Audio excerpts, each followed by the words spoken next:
इस वीडियो में हम कवर करेंगे कि नवंबर से मार्च तक आप अपना सिलेबस कैसे कवर कर सकते हो for AIIMS nursing and paramedical, ताकि आप अप्रैल और मई में जो 2 महीने हैं उसमें रिवीजन करके जून में एग्ज़ाम अच्छे से दे पाओ और फर्स्ट अटैम्प्ट में इसको क्लियर कर सको। ठीक है, तो ये वीडियो सभी बच्चों के लिए हैं जो सेल्फ स्टडी कर रहे हैं, कहीं और से कोचिंग कर रहे हैं, जो हमारे कोर्स के बच्चे हैं जिन्होंने कोर्स ज्वाइन किया था बट किसी वजह से उनका वो चीज़ कवर हो नहीं पा रही, मे बी कि उनको कोई हेल्थ इशू हो गया था या फिर उनको प्रॉपर उनके ऐप में कुछ एरर आ रहा था कि उनको कंटेंट डिलीवर नहीं हो रहा था। तो वो जो स्टूडेंट हैं वो इस वीडियो को देखो और इस बैच के थ्रू अपनी जो प्रिपरेशन की जर्नी है उसको और स्ट्रॉन्ग करो। ठीक है, सो यहाँ पे देखो, सबसे पहली बात तो सारे स्टूडेंट के पास में एक प्रॉपर सोर्स होना चाहिए पढ़ने के लिए। मैं ये नहीं बोल रही कि कोर्स ज्वाइन करना ज़रूरी है। सबसे पहले देखो, आपके पास में लेक्चर्स एक होना ज़रूरी है ताकि आप लोगों को पता हो कि पर्टिकुलर चैप्टर में क्या चल रहा है। ठीक है, नोट्स आपको प्रॉपर अपने मेंटेन करने हैं, क्वेश्चन बैंक आपके पास में प्रॉपर होना चाहिए और टेस्ट सीरीज़ आपको 100% मस्ट है कि टेस्ट आप दे रहे हो AIIMS BSc nursing and paramedical के लेवल के ऊपर बेस्ड क्वेश्चंस का। ठीक है, वो ज़रूरी है। सो यहाँ पे हमारे कोर्स में हम ये चारों चीज़ें प्रोवाइड करते हैं, बट अगर कोई स्टूडेंट है जो कोर्स ज्वाइन नहीं कर सकता है या कहीं और से कोचिंग कर रहा है तो मस्ट है कि आप लोग देखो टेस्ट ज़रूर ज्वाइन करो, क्योंकि टेस्ट से आप इवेलुएट कर पाओगे। ये कंटेंट तो आपको गूगल पे भी मिल जाएगा बट जो टेस्ट है वो इम्पोर्टेंट है। ठीक है, अब ये है कि गूगल पे ना बहुत सारी चीज़ें होती हैं, तो आप लोगों को ट्राई करना है कि आप ना स्पेसिफिक चीज़ें छांटो और उनसे ही स्टडी करो। क्वेश्चन बैंक बहुत सारा अवेलेबल है, अगर एक चैप्टर को उठाओगे आपको 10-20 हज़ार क्वेश्चन मिल जाएंगे उस चैप्टर के। बट मेन बात आती है कि अच्छे क्वेश्चन प्रैक्टिस करने हैं, वो चीज़ ज़रूरी है। ठीक है, तो अच्छे क्वेश्चन मतलब जैसे हम हमारे जो कोर्स में है एक चैप्टर के क्या करते हैं 60 क्वेश्चन प्रोवाइड करते हैं, उन 60 से बाहर क्वेश्चन हम देते ही नहीं हैं। ठीक है, 60 से बाहर आपको करने ही नहीं है। 60 क्वेश्चन हर बच्चा, अगर फिजिक्स की बात करें तो 2 घंटे में एक चैप्टर के 60 क्वेश्चन आराम से कर लेता है। फॉर्मूला बेस्ड क्वेश्चन होते हैं, ज़्यादा टफ भी नहीं होते हैं। ठीक है, अभी हम बात करते हैं कि हम कैसे अपने जो आगे आने वाले महीने हैं उनको यूटिलाइज़ करेंगे।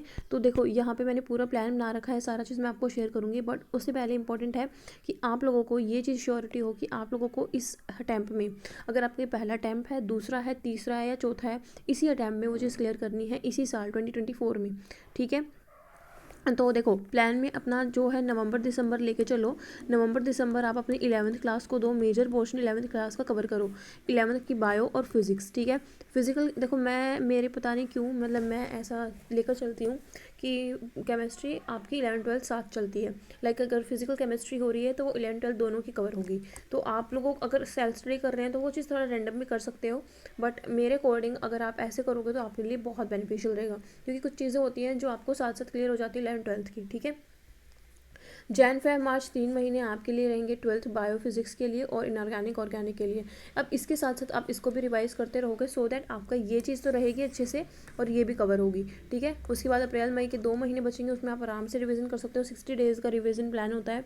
देखो, अगर आप ये वीडियो देख के और फिर उस चीज़ को अप्लाई नहीं करोगे तो कहीं ना आप लोगों को क्या होगा, आप लोगों 2 महीने बाद फिर ये स्ट्रेटजी देखोगे कि 3 महीने में हम एग्ज़ाम को कैसे क्लियर कर सकते हैं, 40 दिन में कैसे कर सकते हैं, 15 दिन में कैसे कर सकते हैं। आप उन वीडियोस पे आ जाओगे, वो चीज़ आपको फॉलो नहीं करनी है। ठीक है, मेन चीज़ होता है अपनी एक स्ट्रेटजी बनाओ, उसको फॉलो करो।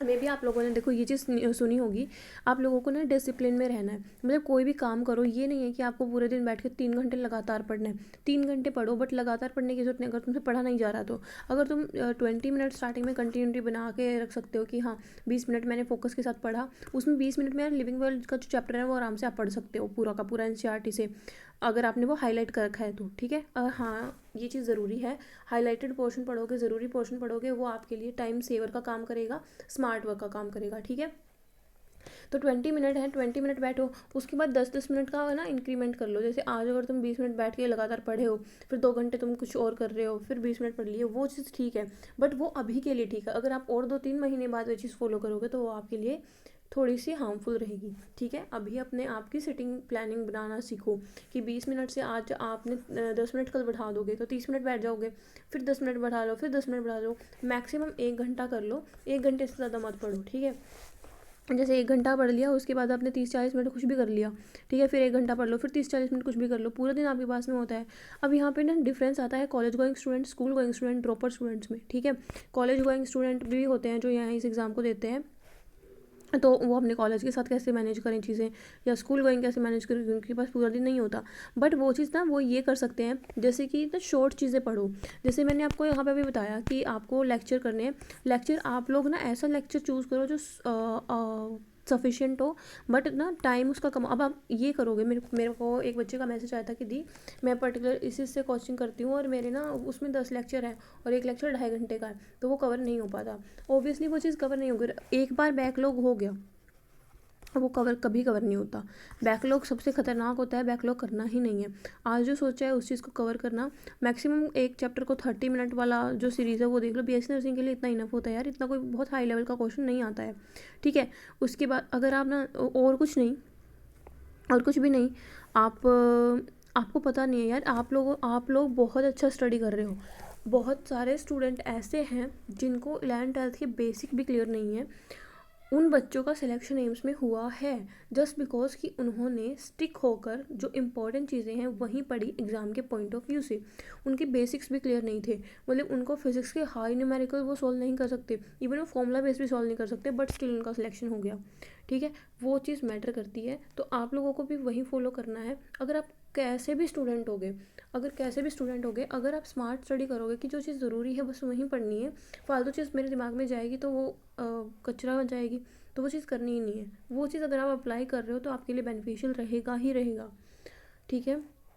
अब मैं थोड़ा सा बता देती हूँ कि नवंबर में हमारा जो बैच चल रहा है उसमें हम कैसे पढ़ाई कर रहे हैं और आप लोगों को कैसे करना है, ठीक है। तो नवंबर में जैसे 1 नवंबर को आपको लिविंग वर्ल्ड का लेक्चर आ जाएगा, यानी कि आज आ जाएगा। उसके लेक्चर, नोट्स, क्वेश्चन और टेस्ट पीडीएफ फॉर्मेट के टेस्ट में इस वजह से प्रोवाइड कर रही हूँ ताकि आप लोग उन पीडीएफ की प्रिंट आउट निकलवा लो और फिर आप उनको घर बैठ के आराम से अपने सोल्व करो। अगर मान लो आपके पास ये पेज आ गया पीडीएफ का टेस्ट का, तो इस पे यहाँ पे आपने क्वेश्चन देखा, ये क्वेश्चन आ रहा है, आपने इसके साइड में ही सोल्व कर लिया, ठीक है, और टिक कर दिया। और इसको ना एक ग्रीन मार्कर ले आना, ग्रीन मार्क कर देना कि भाई ये क्वेश्चन मुझे एक बार में हो गया था। फिर अगला क्वेश्चन, मान लो ये क्वेश्चन तुमने करने की कोशिश करी पर सोल्व नहीं हुआ और गलत आ रहा है, तो इसको ना थोड़ा रेड करके करो कि भाई इस क्वेश्चन में मुझे दिक्कत आई थी, और यहाँ पे उसका सॉल्यूशन लिखो, ये दिक्कत आई थी। और यहाँ पे जो ये ग्रीन वाला है ना, इसमें कौन सा फॉर्मूला यूज़ हुआ है उसको भी एक बार हाईलाइट कर लेना, ठीक है। ये होते हैं प्रॉपर नोट्स मेकिंग। और फिर अपने जो ये जो टेस्ट की पीडीएफ है ना, ऐसे ही अपने क्वेश्चन बैंक की पीडीएफ बनाना, दोनों को स्टेपल करना। सबसे ऊपर क्या लगाओगे तुम, नोट्स लगाओगे। नोट्स कैसे होने चाहिए, अब तुम्हारे नोट्स 60 70 पेजों के नहीं होने चाहिए। एक पेज लो, उसमें 3 कॉलम बनाओ और बिल्कुल ना जो पिन पॉइंटेड चीज़ें होती हैं बस वो लिखनी है यहाँ पे। मतलब मैक्सिमम अगर बड़ा चैप्टर है तो 2 पेजेस में, वरना ये 1 पेज में ख़त्म हो जाना चाहिए, ठीक है। और फिर इसको सबसे ऊपर करके स्टेपल कर दो। ये जो सारा की सारी चीज़ है ना, जैसे यहाँ पे भी कर ली, यहाँ पे भी कर ली। सैटरडे तुम्हारा ऑफ हो गया तो ये तीनों चीज़ें, सैटरडे संडे ऑफ रहेगा, यानी कि इसमें क्लासेस नहीं आएंगी।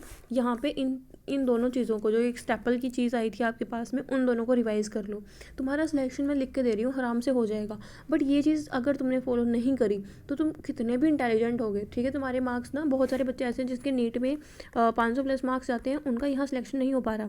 बट जिनके 200 या 150 हैं उनका सिलेक्शन हो जाता है। क्यों होता है? क्योंकि उनको ज़्यादा पढ़ना ही नहीं है। वो बच्चे बहुत कम पढ़ते हैं बट वो बहुत अच्छे से करते हैं। ये चीज़ इंपॉर्टेंट है। आपका ऐसे ही मैंने पूरा ये शेड्यूल बना रखा है कि किस दिन कौन सा चैप्टर आएगा और कब ऑफ रहेगा। सैटरडे संडे मोस्टली ऑफ रहेगा, बाकी दिन आपका कंटिन्यूटी में रहेगा। और ये मैंने टेलीग्राम पे भी पीडीएफ डाल दी है, तो आपको वो मिल जाएगी, ठीक है। एंड आई होप सब बच्चों में थोड़ी सी एनर्जी आई होगी कि एग्ज़ाम करना आसान है। ये बीएससी नर्सिंग है भाई, एमबीबीएस नहीं है कि बहुत टफ आएगा, तुम लोग नहीं कर सकते। मान लो तुमने फर्स्ट अटैम्प्ट दिया बट नहीं हुआ, ठीक है, तुमने सेकंड अटैम्प्ट भी दिया तो बट नहीं हुआ, थर्ड अटैम्प्ट अब दे रहे हो, अब भी ये लग रहा है कि यार मेरे से तो ये 2 अटैम्प्ट तो हुए नहीं, तो अब की बार भी नहीं होगा, ये सोच के चल रहे हो, तो सबसे बड़ी पागलबंदी तुम्हारी यही है। तुमने यहाँ पे वो चीज़ें फॉलो ही नहीं की जो तुमने अभी करनी है। एक बार मेरे करके देखो और फिर देखना। बस ना तुम्हें अगर 100 पेज की एनसीईआरटी है ना, मान के चलो 100 पेज की एनसीईआरटी है, तुम्हें सारी नहीं पढ़नी। तुम्हें अगर फिजिक्स की बात करूँ तो फिजिक्स में ना वो कंडेंस होकर 10 पेजेस की रह जाती है, मतलब फिर तुम्हें इतने ही फॉर्मूले याद रखने हैं। और 10 पेजेस को अगर तुम 4 महीनों में बार बार करोगे तो तुम्हें वो 10 पेजेस रट जाएंगे, और वही इंपॉर्टेंट है। तुम इन 100 पेजेस में उलझे रह जाते हो, और इसी वजह से एग्ज़ाम में कबाड़ा हो जाता है। वो चीज़ नहीं करनी है, बस इस चीज़ पे ध्यान दे दो। और कोई ज़रूरत नहीं है तुम्हें इंटेलिजेंट बनने की, तुम्हें हर चीज़ आने की, हर एक चीज़ याद रखने की, वो चीज़ ज़रूरी नहीं है। बस ये चीज़ फॉलो कर लो, आराम से चीज़ें हो जाएंगी, ठीक है। पैरामेडिकल और नर्सिंग दोनों के लिए चीज़ें हैं। टेस्ट सीरीज़ हर एक बच्चा देखो ज्वाइन करो, टेस्ट सीरीज़ बहुत ज़रूरी है। टेस्ट की PDF बनाओगे, अपने हाईलाइट करोगे पॉइंट्स को। आपको देखो थोड़ा सा अगर मैं यहाँ पे इसको करके आपको बताती हूँ, बहुत अलग लगता है यार ये चीज़। मतलब अगर आप फॉलो करके देखोगे ना एक बार, तो आपको खुद फील होएगा, ठीक है। जैसे मान लो यहाँ पे आपका कोई क्वेश्चन लिखा हुआ था, ठीक है, और यहाँ पे आपका कोई दूसरा क्वेश्चन लिखा हुआ है। मेरे को नहीं आया ये क्वेश्चन, ठीक है, मैंने इस क्वेश्चन को रेड मार्क से हाईलाइट कर दिया कि ये क्वेश्चन मुझे आता ही नहीं है, ठीक है। और यहाँ पे ये मुझे आता था, तो यहाँ पे मैंने ये चीज़ हाईलाइट कर दी ग्रीन से, ये मुझे आता था। बट यहाँ पे ये चीज़ इंपॉर्टेंट थी कि मुझे यहाँ पे ना फॉर्मूला याद रखना है इसका पर्टिकुलर, तो ये फॉर्मूले को मैंने यहाँ पे हल्का सा हाईलाइट कर दिया। यहाँ पे जब तुम इस नोट्स को खोलोगे तो तुम्हें पहले ही दिख जाएगा ये रेड एरिया है भाई, इसको एक बार देख लेना पहले कि क्या हुआ था इसमें, ठीक है, क्या दिक्कत आई थी मुझे। ये ग्रीन है भाई, ग्रीन एक बार ना ऐसे भी कर लोगे ना, पहले रेड रेड वाले पढ़ ली सारी चीज़ें, एक बार ग्रीन ग्रीन वाली पढ़ ली, फिर एक बार येलो वाली पढ़ ली, तो तुम्हें अलग ही कॉन्फिडेंस आएगा, अलग ही मन करेगा, हाईलाइटेड चीज़ों को पढ़ने का बहुत मन करता है, ठीक है। अब इस पूरे पेज में तुम्हें देखो, खुद देखो, अगर ये अच्छे से मैं बनाती और इसको हाईलाइट करती है ऐसे, तो आपका मन होता है इस चीज़ को पढ़ने के लिए। पूरे पेज पे मुझे यही चीज़ दिख रही है, ठीक है। ये चीज़ ज़रूरी है करना, बहुत इंपॉर्टेंट है। कोर्स वाले बच्चे ये चीज़ें मुझे करके भेजेंगे, PDF निकलवाएंगे, हाईलाइट करेंगे और ये चीज़ करके और मुझे भेजेंगे। मैं और कोई आपका होमवर्क नहीं लेती हूँ, बट हाँ ये चीज़ मैं आपकी डेफिनेटली लूँगी, ठीक है। Thank you for watching this video. कोई भी अगर डाउट या क्वेरी हो तो आप मुझसे पूछ सकते हो।